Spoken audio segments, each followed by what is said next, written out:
speaking of more contracts, that Klay Thompson, I mean, he's gonna have to do more because as far as the trajectory of his career, as far as him getting older, he's coming back from the injury last season. He already said he didn't feel like he shot the ball very well. In that series against the Lakers, he really just didn't show up as he probably wanted to.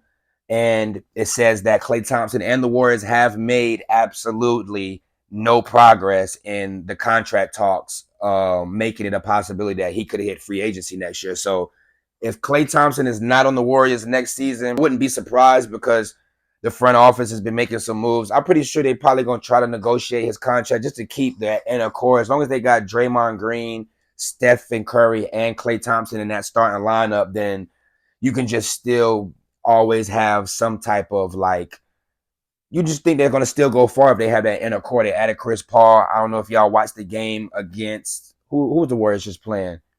Oh, against the Sacramento Kings, another opponent that they faced during the playoffs this past season.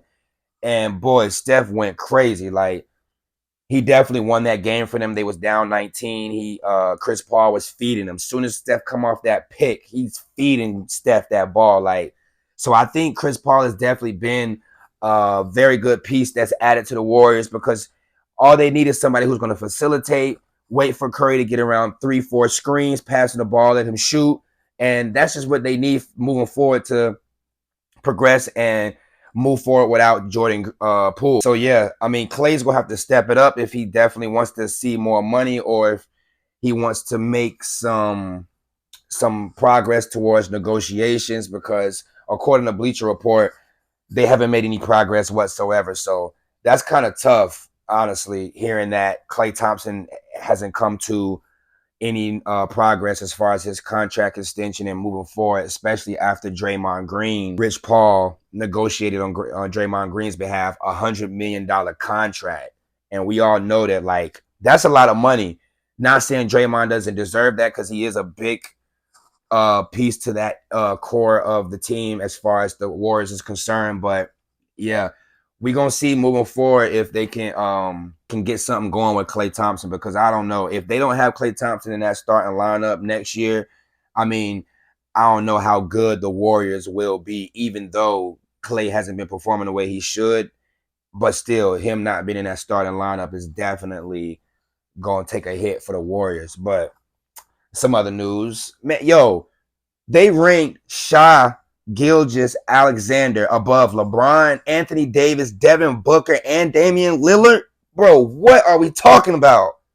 Like, all right, I understand. And Jimmy Butler. I understand, like, if we talking about fashion, then it's like, all right, Shai is one of them. He's him. When it comes to the fashion, like, even though I don't like all his outfits, he's Shai's still that guy. And I'm not taking away from his basketball ability because Shai is definitely a bucket. I think he's the epitome of like that slow motion. Like I'm gonna get to my spots. I'm gonna change pace when I want to and just get to the rim how I want. His jump shot's a little slow, but I mean he's a pretty decent shooter. He's definitely got the attraction to OKC. Is definitely coming from Gilgeous Alexander. But having Shai ranked over LeBron, they pissing me with that. Like me personally, I don't think anybody should be all that other stuff.